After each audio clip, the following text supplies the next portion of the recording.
श्री शिवाय नमस्तुभ्यं भक्तों, कैसे हैं आप। आशा करती हूँ कि आप सभी खुश और मंगलमय होंगे, स्वस्थ होंगे। आज गुरुजी ने बताया है कि 4 जुलाई शिवरात्रि पर यह उपाय करना है। इससे आपके दुख दरिद्र रोग दूर होंगे और मन की इच्छा पूर्ण होती है। गुरुजी ने कथा में बताया है, बेलपत्र से महापुराण कथा में बताया है कि मंगलसूत्र का क्या महत्व है। गुरुजी ने बताया है, मंगलसूत्र में जो दाने काले होते हैं और पीले सोने के दाने, इसका क्या महत्व है, इसका क्या मतलब है। आपके दिन एक से नहीं रहेंगे, कभी सुख होगा कभी दुख होगा। पति अपनी पत्नी के गले में जब मंगलसूत्र पहनाते समय यह कहते हैं कि हमारे जीवन में इन मंगलसूत्र के दानों की तरह कभी सुख आएगा कभी दुख आएगा, घबराना नहीं। आखिरी में मंगलसूत्र में पेंडल होता है, उसी तरह बाबा भी हमारे दिन अच्छे जरूर लाएंगे, हमारे दिन भी अच्छे आएंगे। गुरुजी ने बताया, माँ और माला का होना बहुत ज़रूरी है। माँ का घर में होना ज़रूरी है और माला का हाथ में होना ज़रूरी है। जिस तरह माँ अपने बच्चे के लिए कुछ भी कर सकती है, उसी तरह माला आपके हाथ में है तो वह आपको डूबने नहीं दे सकती। अंत समय है प्रभु आना पड़ेगा, वचन दिया जो निभाना पड़ेगा। आए न आए कुटुंब कबीला, अंत समय प्रभु आना पड़ेगा। अंत समय प्रभु आना पड़ेगा, वचन दिया जो निभाना पड़ेगा। आए न आए कुटुंब कबीला, अंत समय प्रभु आना पड़ेगा। श्री शिवाय नमस्तुभ्यं।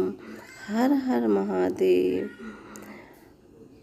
अगर आप चतुर्मास नहीं कर सकते तो गुरुजी ने बताया है कि अगर देवरानी जिठानी अलग अलग रह रही हों तो वह शिवरात्रि पर, श्रावण मास की जो शिवरात्रि होती है, अगर उस पर पार्थिव शिवलिंग का निर्माण करके दूध दही जल बेलपत्र समय पूरी विधि पूर्वक पूजन उस पार्थिव शिवलिंग का करे तो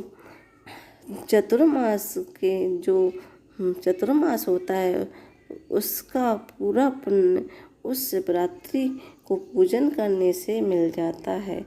तो गुरुजी ने बताया है कि अगर देवरानी और जेठानी अलग अलग रह रही हैं तो अलग अलग शिवरात्रि पर पार्थिव शिवलिंग का निर्माण करना चाहिए। श्रावण मास की शुक्ल पक्ष द्वितीया तिथि को भी आपको पार्थिव शिव का निर्माण करना चाहिए। अगर आपके घर में आपकी रसोई में अगर इकट्ठा भोजन बनता है और आप सब इकट्ठे रह रहे हैं तो गुरुजी ने कहा कि सिर्फ आपको अपने घर में एक पार्थिव शिवलिंग बनाना है और उस शिवलिंग की पूजा आपको पूरे परिवार समेत एक साथ इकट्ठे उसी शिवलिंग की पूजा करनी है। आपको अलग अलग शिवलिंग का निर्माण नहीं करना है। श्री शिवाय नमस्तुभ्यं। हर हर महादेव। दोस्तों, अगर आपको यह वीडियो पसंद आए तो इसे लाइक ज़रूर करें। अगर आप इस चैनल पर नए हैं तो इसको सब्सक्राइब ज़रूर करें और कमेंट में श्री शिवाय नमस्तुभ्यं हर हर महादेव लिखना ना भूलिएगा भक्तों। हर हर महादेव कमेंट में आप ज़रूर लिखिएगा। अब हम आपको श्रावण मास की द्वितीया शुक्ल पक्ष की द्वितीया तिथि का उपाय बताएंगे, जिससे आपके बड़े से बड़े रोग, बड़े से बड़ी बीमारी, बड़े से बड़े कष्ट दूर होंगे, जो गुरुजी ने बताया है।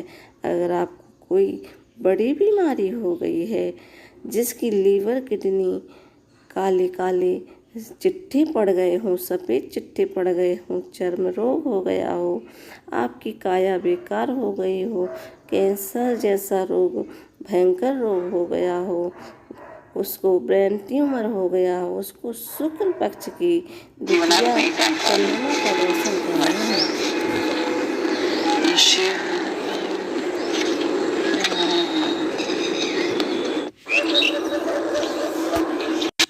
उसको शुक्ल पक्ष की द्वितीया चंद्रमा का दर्शन अवश्य करना चाहिए। द्वितीया चंद्रमा का दर्शन प्रदोष के समय करें।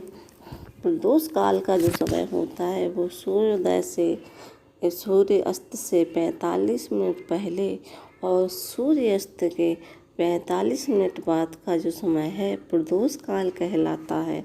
आपको क्या करना है, प्रदोष काल के समय कच्चे दूध का छींटा दूध ले और उस कच्चे दूध का छींटा चंद्रदेव को समर्पित करना है। आपको सफ़ेद पुष्प लेना है, उन सफ़ेद पुष्पों को चंद्रदेव को समर्पित करना है। सफ़ेद चंदन भी आपको लेना है और सफ़ेद चंदन का छींटा भी आपको चंद्रदेव को समर्पित करना है।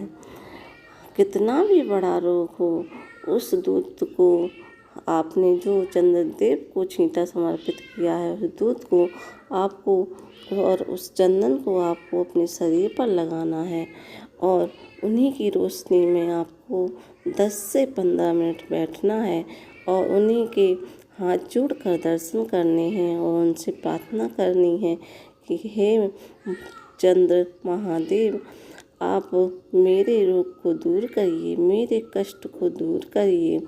और आपका कितना भी बड़ा रोग है वो शुक्ल पक्ष की द्वितीया तिथि के चंद्र में भगवान महादेव विराजमान होते हैं और अपने भक्तों के कष्ट को वो हरते हैं।